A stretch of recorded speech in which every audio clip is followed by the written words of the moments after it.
Good morning बच्चों, class 7। आज मैं आपको हिंदी का लेसन 4 पढ़ाने जा रहा हूँ, जिसका शीर्षक है दरख्वास्तों में जीव। ऐसा कभी नहीं हुआ था। धर्मराज लाखों वर्षों से असंख्य आदमियों को कर्म और सिफारिश के आधार पर स्वर्ग या नरक में निवास स्थान अलॉट करते आ रहे थे, पर ऐसा कभी नहीं हुआ था। सामने बैठे चित्रगुप्त बार बार अपना चश्मा पोंछ बार बार थूक से पन्ने पलट रजिस्टर देख रहे थे। गलती पकड़ में नहीं आ रही थी।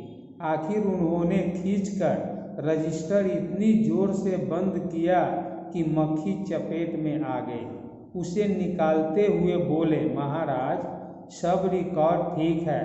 भोला राम के जीव ने 5 दिन पहले देह त्यागी और यमदूत के साथ इस लोक के लिए रवाना भी हुआ, पर यहाँ अभी तक नहीं पहुँचा। धर्मराज ने पूछा, और वह दूत कहाँ है? महाराज, वो भी लापता है। उसी समय द्वार खुले और एक यमदूत बदहवास सा वहां आया।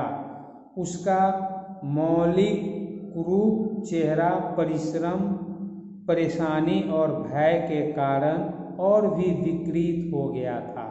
उसे देखते ही चित्रगुप्त चिल्ला उठे, अरे तू कहाँ रहा इतने दिन? भोला राम का जीव कहाँ है?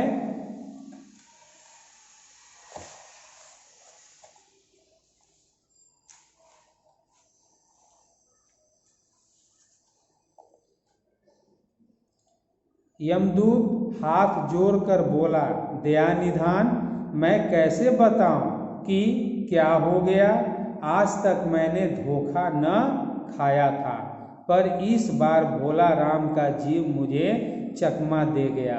5 दिन पहले जब जीव ने भोला राम की देह त्यागी, तब मैंने उसे पकड़ा और इस लोक की यात्रा आरंभ की। नगर के बाहर ज्यों ही मैं उसे लेकर एक तीव्र वायु तरंग पर सवार हुआ, त्यों ही वह मेरे चंगुल से छूटकर न जाने कहाँ गायब हो गया। इन 5 दिनों में मैंने सारा ब्रह्मांड छान डाला, पर उसका कहीं पता न चला। धर्मराज क्रोध से बोले, मूर्ख, जीवों को लाते लाते बूढ़ा हो गया, फिर भी एक मामूली बूढ़े आदमी के जीव ने तुझे चकमा दे दिया। दूत ने सिर झुकाकर कहा, महाराज, मेरी सावधानी में बिल्कुल कसर नहीं थी। मेरे इन अभ्यस्त हाथों से अच्छे अत्ते खां भी नहीं छूट सके, पर इस बार तो इंद्रजाल हो गया। चित्रगुप्त ने कहा, महाराज, आजकल पृथ्वी पर इस प्रकार का व्यापार बहुत चल रहा है। लोग दोस्तों को फल भेजते हैं और उन्हें रास्ते में ही रेलवे वाले उड़ा लेते हैं। हौजरी के पार्सलों के मोजे रेलवे अफसर पहनते हैं। मालगाड़ी के डिब्बे रास्ते में कट जाते हैं। एक बात और हो रही है, राजनीति दलों के नेता विरोधी नेता को उड़ा कर कहीं बंद कर देते हैं, कहीं भोला राम के जीव को भी किसी विरोधी ने मरने के बाद भी खराबी करने के लिए तो नहीं उड़ा दिया। धर्मराज ने व्यंग से चित्रगुप्त की ओर देखते हुए कहा, तुम्हारी भी रिटायर होने की उम्र आ गई। भला भोला राम जैसे नगण्य दीन आदमी से किसी को क्या लेना देना?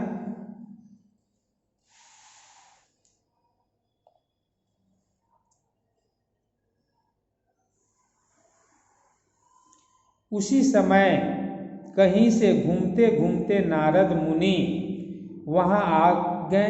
धर्मराज को गुमसुम बैठे देखकर बोले, क्यों धर्मराज, कैसे चिंतित बैठे हैं? क्या नरक में निवास स्थान की तप समस्या अभी हल नहीं हुई? धर्मराज ने कहा, वह समस्या तो कभी की हल हो गई मुनिवर। नरक में किसी सालों में बड़े गुणी कारीगर आ गए हैं। कई इमारतों के ठेकेदार हैं जिन्होंने पूरे पैसे लेकर रद्दी इमारतें बनवाई। बड़े बड़े इंजीनियर आ गए हैं जिन्होंने ठेकेदारों से मिलकर भारत की पंचवर्षीय योजनाओं का पैसा खाया। ओवरसीयर हैं जिन्होंने उन मजदूरों की हाजिरी भरकर पैसा हड़पा जो कभी काम पर गए ही नहीं। इन्होंने बहुत जल्दी नरक में कई इमारतें टांग दी हैं। यह समस्या तो हल हो गई, पर एक बड़ी विकट उलझन आ गई है। भोला राम नाम के एक आदमी की 5 दिन पहले मृत्यु हुई। उसके जीव को यह दूत यहाँ ला रहा था कि वह जीव इसे रास्ते में चकमा देकर भाग गया। इसने सारा ब्रह्मांड छान मारा, पर वह कहीं नहीं मिला। अगर ऐसा होने लगा तो पाप पुण्य का भेद ही मिट जाएगा। नारद ने पूछा, उस पर इनकम टैक्स तो बकाया नहीं था? हो सकता है उन लोगों ने रोक लिया हो। चित्रगुप्त ने कहा, इनकम होती तो टैक्स होता, भूख मरा था।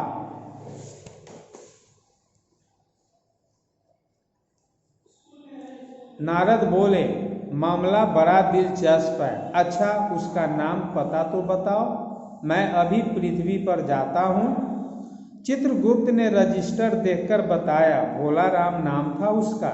जबलपुर शहर के धमापुर मोहल्ले में नाले के किनारे एक 1.5 कमरे के टूटे फूटे मकान में वह परिवार समेत रहता था। उसके एक स्त्री थी, 2 लड़के और 1 लड़की। उम्र लगभग 65 साल। सरकारी नौकर था, 5 साल पहले रिटायर हो गया था। मकान का किराया उसने 1 साल में नहीं दिया था, इसलिए मकान मालिक उसे निकालना चाहता था। इतने में भोला राम ने संसार ही छोड़ दिया। आज 5वां दिन है।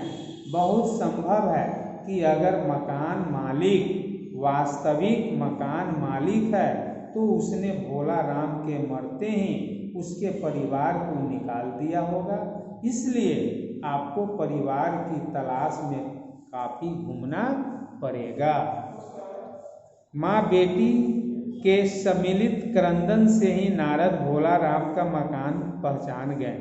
द्वार पर जाकर उन्होंने आवाज लगाई, नारायण नारायण। लड़की ने देखकर कहा, आगे जाओ महाराज।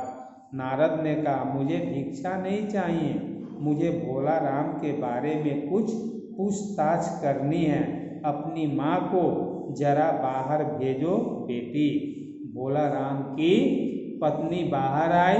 नारद ने कहा, माता भोला राम को क्या बीमारी थी? क्या बताऊं? गरीबी की बीमारी थी। 5 साल हो गए पेंशन पर बैठे, पर पेंशन अभी तक नहीं मिली। हर 10-15 दिन में एक दरखास्त देते थे, पर वहाँ से या तो जवाब आता ही नहीं था, और आता तो यही कि तुम्हारे पेंशन के मामले पर विचार हो रहा है। इन 5 सालों में सब गहने बेचकर हम लोग खा गए, फिर बर्तन बिके, अब तक कुछ नहीं बचा था। फाके होने लगे थे। चिंता में घुलते घुलते उन्होंने दम तोड़ दिया।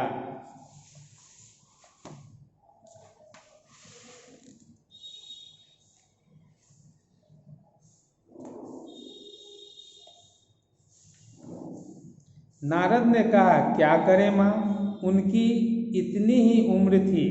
ऐसा तो मत कहो महाराज, उम्र तो बहुत थी। 50-60 रुपए महीना पेंशन मिलती तो कहीं कुछ और काम करके गुजारा हो जाता। पर क्या करें, 5 साल नौकरी से बैठे हो गए और अभी तक एक फूटी कौड़ी न मिली। दुख की कथा सुनने की फुर्सत नारद को थी नहीं। वे अपने मुद्दे पर आए।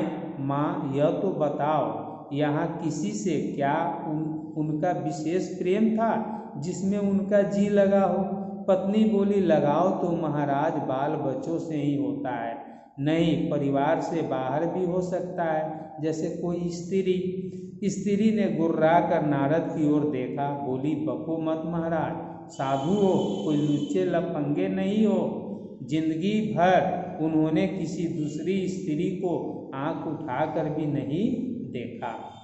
नारद हंसकर बोले, हाँ तुम्हारा सोचना ठीक ही है, यही प्रेम अच्छी गृहस्थी का आधार है। अच्छा माता, मैं चला।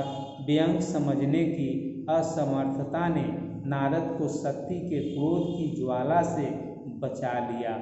स्त्री ने कहा, महाराज आप तो साधु है, सिद्ध पुरुष है, कुछ ऐसा नहीं कर सकते कि उनकी रुकी हुई पेंशन मिल जाए? इन बच्चों का पेट कुछ दिन के लिए भर जाएगा। नारद को दया आ गई थी। वे कहने लगे, साधुओं की बात कौन मानता है, मेरा यहाँ कोई महत्व नहीं, फिर भी सरकारी दफ्तर जाऊंगा और कोशिश करूंगा।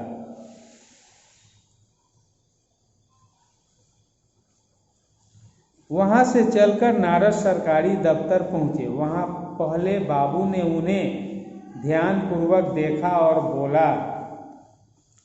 भोला राम ने दरख्वास्त तो भेजी थी, पर उस पर वजन नहीं रखा था, इसलिए कहीं उड़ गई होगी। नारद ने कहा, भाई ये बहुत से पेपर वेट तो रखे हैं, इन्हें क्यों नहीं रख दिया? बाबू हंसा, आप साधु हैं, आपको दुनियादारी समझ में नहीं आती, दरखास्तें पेपर वेट से नहीं दबती। खैर आप कमरे में बैठे बड़े बाबू से मिलिए। नारद उस बाबू के पास गए। उसने तीसरे के पास भेजा, तीसरे ने चौथे के पास, चौथे ने पांचवें के पास। जब नारद 25-30 बाबुओं और अफसरों के पास घूम आए, तब एक चपरासी ने कहा, महाराज आप क्यों इस झंझट में पड़ गए? आप अगर 1 साल भी यहाँ चक्कर लगाते रहे तो भी काम नहीं होगा। आप तो सीधे बड़े साहब से मिलिए, उन्हें खुश कर लिया तो अभी काम हो जाएगा। नारद बड़े साहब के कमरे में पहुँचे। बाहर चपरासी ऊँघ रहा था, इसलिए उन्हें किसी ने छेड़ा नहीं। उन्हें एकदम बिना विजिटिंग कार्ड के आया देख साहब बड़े नाराज हुए। बोले, इसे कोई मंदिर समझ लिया। थैंक यू बच्चों, शेष अगले दिन बताया जाएगा।